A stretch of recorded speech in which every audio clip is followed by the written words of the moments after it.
பூசணிக்காயை தவிர்த்து சொன்னதும் டக்குன்னு மனசில் வர ஒரு சில காய்கறிகளோட பேரை யோசிங்க. நீங்கள் எதெல்லாம் யோசிச்சிருப்பீங்க நான் சொல்லட்டுமா? முள்ளங்கி யோசிச்சிருப்பீங்க, பூண்டு யோசிச்சிருப்பீங்க, வெள்ளை பீட்ரூட் யோசிச்சிருப்பீங்க. ஆனால் இதெல்லாம் மண்ணுக்கு அடியில் விளையக்கூடியது. மண்ணுக்கு மேலே விளையக்கூடிய காய்கறிகள் பேர் யோசிங்க. காளான்னு நீங்கள் சொன்னீங்கன்னா காளான் ஒரு காய் கிடையாது, முதல்ல அது தாவரமே கிடையாது. அப்போது காலிஃப்ளவர் வெள்ளையாக இருந்தாலும் அது ஒரு காய் கிடையாது, அது பூ.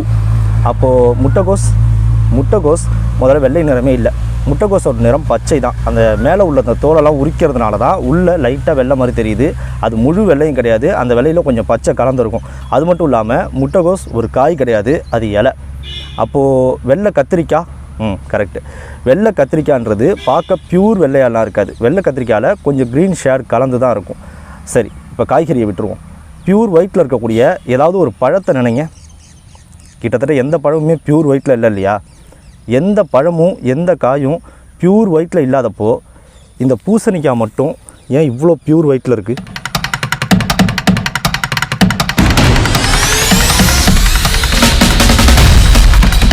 பூசணிக்காய் குளிர்காலங்களில் பூக்க ஆரம்பித்து கோடையோட உச்சத்தில் காய்கள் முற்றி விதைகளை சுமந்து கிடக்கும். இந்த வீடியோவை நான் ஷூட் பண்ணிகிட்டு இருக்கிற இந்த நாள் சித்திரை மாதத்தோட கடைசி நாள். இப்போது இந்த உச்சி வெயிலில் கட்டாந்தரையில் இந்த கொடி படர்ந்து கிடக்கிறதுனால கொடிகள் கிட்டத்தட்ட காய்ந்த நிலைக்கு ஆகிடுச்சு. இன்னும் இந்த வெயில் அதிகமாக அடிக்க கொடிகள் முற்றிலுமாக காஞ்சிரும். கொடியும் காம்பும் காஞ்சி போன நிலையிலையும் இந்த காய்கள் தனக்குள்ளே ஈரப்பதத்தை தக்க வச்சுக்கிட்டு தங்களோட விதைகளை பாதுகாப்பாக வச்சுக்கிட்டு இந்த வெயில்லையும் இப்படியே கிடக்கு. ஏன்னா பூசணிக்காயோட விதை முன்கூட்டியே ரொம்ப அதிகமாக வெயிலில் காஞ்சிச்சுன்னா அதோட முளைக்கும் திறன் குறைஞ்சிரும். அதனால தான் மேலே இந்த வெள்ளை வண்ணம். இந்த வெள்ளை வண்ணம் பூசணிக்காவுக்கு மேலே கொடுக்கப்பட்டிருக்க ஒரு கோட்டிங் தான். பூசணிக்காவோட உண்மையான நிறம் இளம் பச்சை தான். அதனால தான் நம்ம பூசணிக்காயை தொட்டோன்னே நம்ம கையில் அந்த வெள்ளை வண்ணம் ஒட்டிக்குது. பூசணிக்காய் மேலே சேஃப்டிக்காக பூசப்பட்டிருக்கிற ஒரு கோட்டிங் தான் இந்த வெள்ளை வண்ணம். ஒளின்றது ஒரு வகையான எலக்ட்ரோ மேக்னட்டிக் ரேடியேஷன் தான். ஒளியோட தன்மை என்னென்னா அது எந்த இடத்துல தொடங்குதோ அந்த இடத்த விட்டு விலகி நகர்ந்து போய்கிட்டே இருக்கும்.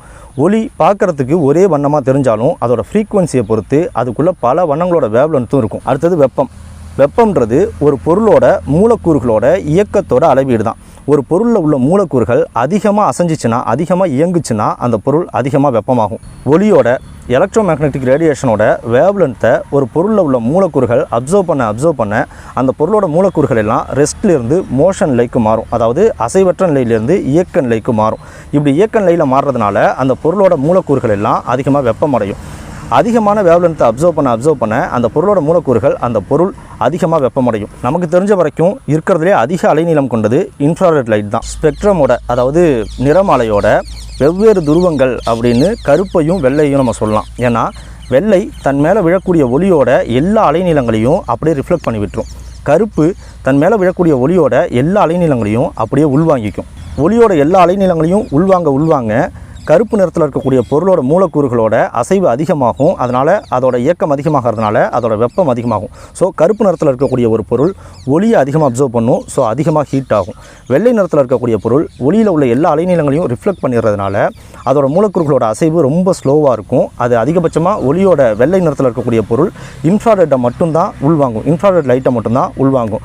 ஸோ வெள்ளை நிறத்தில் இருக்கக்கூடிய பொருளோட வெப்பம் ரொம்ப கம்மியாக இருக்கும். அதாவது இதை புரிகிற மாதிரி சொல்லணும்னா கருப்பு நிறத்தில் இருக்கக்கூடிய பொருள் அதிகமாக ஹீட் ஆகும், வெள்ளை நிறத்தில் இருக்கக்கூடிய பொருள் அவ்வளோவா ஹீட் ஆகாமல் கூலிங்காகவே இருக்கும். இந்த காரணங்களால் தான் பூசணிக்காயோட மேற்பரப்பில் இந்த வெள்ளை நிறம் பூசப்பட்டிருக்கு. வெயில் நேரத்தில் சூரியனுக்கு நேராக பூசணிக்காய் அப்படியே கிடக்கிறதுனால ரொம்ப நாளாக கட்டாந்தரையிலே கிடக்கிறதுனால பூசணிக்காய்க்குள்ளே உள்ள ஈரப்பதம் வற்றிடாமல் தக்க வச்சுக்கிறதுக்காக.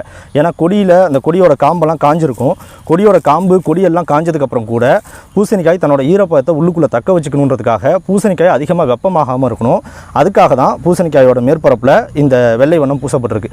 இப்படி இருந்தால் தான் பூசணிக்காயோட விதைகள் அடுத்த மழைக்காலம் வரைக்கும் பாதுகாப்பாக உள்ளுக்குள்ளே வச்சிருக்க முடியும். பூசணிக்காய் அப்படி வெள்ளை நிறத்தில் இருக்கிறதுனால சுற்றி உள்ள டெம்பரேச்சரோடு ஒப்பிடும்போது பூசணிக்காய் எப்போதுமே கொஞ்சம் கம்மியாக தான் வெப்பமாக இருக்கும். நம்ம நாடு ஒரு வெப்பமண்டல பகுதி. இந்த வெப்பத்தை சமாளிக்கிறதுக்காக தான் நம்ம முன்னோர்கள் வெள்ளை நிறத்தில் ஆடை அணிஞ்சாங்க. வெள்ளை வெட்டி வெள்ளை சட்டை அந்த மாதிரி அணிஞ்சாங்க. நாம் பொங்கலுக்கு வெள்ளை அடிப்போம். பொங்கல்ன்றது தை மாதம் 1ஆம் தேதி வரக்கூடியது. தை மாதத்துக்கு அடுத்தடுத்த மாதங்கள்னு பார்த்தா மாசி, பங்குனி, சித்திரை.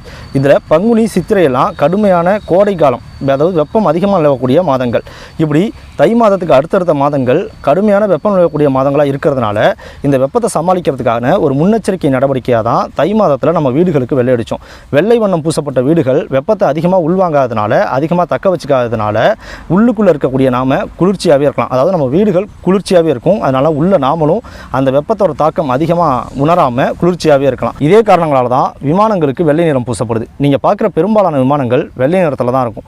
வானத்தில் பறந்துகிட்டு இருக்க விமானங்கள் ஒளியை அதிகமாக உள்வாங்கி வெப்பமாகாமல் இருக்கிறதுக்காக, விமானத்தோட மேற்பகுதி வெப்பமாகிறத தவிர்க்கிறதுக்காக தான் விமானங்களுக்கு வெள்ளை நிறம் பூசப்படுது. பூசணிக்காயோட மேலே பூசப்பட்டிருக்கிற இந்த வெண்படலம் ஒரு சிறந்த ஆன்டிபயோட்டிக்கும் கூட. இதனால தான் பூசணிக்காய் எவ்வளவு காலங்கள் வெயிலே இருந்தாலும், எவ்வளோ காலங்கள் வெளிப்புறத்திலே இருந்தாலும் இதை எந்த நுண்ணுயிர்களும் அவ்வளவு சீக்கிரம் தாக்குறது இல்லை. அதே காரணத்தால் தான் நாம் நம்ம வீட்டு வாசலில் திருஷ்டிக்குன்னு சொல்லி பூசணிக்காய் கட்டி தொங்க விடுறோம்.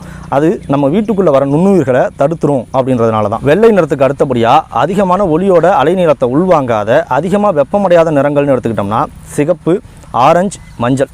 இப்போது உங்களுக்கு தெரிஞ்ச பழங்கள் எல்லாத்தையும் கொஞ்சம் யோசிச்சு பாருங்கள். பெரும்பாலான பழங்கள் சிவப்பு, ஆரஞ்சு, மஞ்சள் இந்த நிறங்களுக்குள்ளே தானே இருக்குது.